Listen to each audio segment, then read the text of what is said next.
Toujours pas de répit dans l'offensive sur Gaza, malgré les appels pressants de l'ONU à cesser le combat.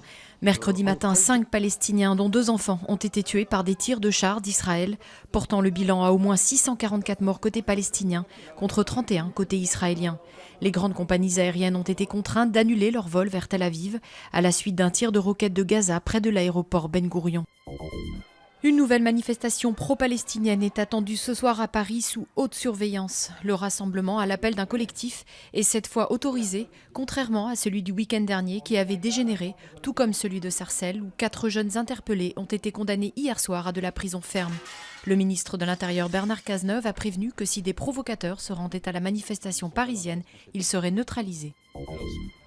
Jour de deuil national aux Pays-Bas, qui accueille le retour des premiers corps des victimes du crash de la Malaysia Airlines en Ukraine. Sur 298 passagers, 193 sont néerlandais. Lors d'une brève visite à l'ambassade des Pays-Bas à Washington, Barack Obama a rendu hommage aux disparus et promis de coopérer pour que justice soit faite.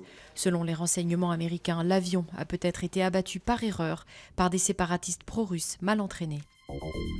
Une commune entière sous le choc après un dramatique accident de la route dans l'Aube qui a fait 6 morts, dont 5 enfants âgés de 12 à 14 ans.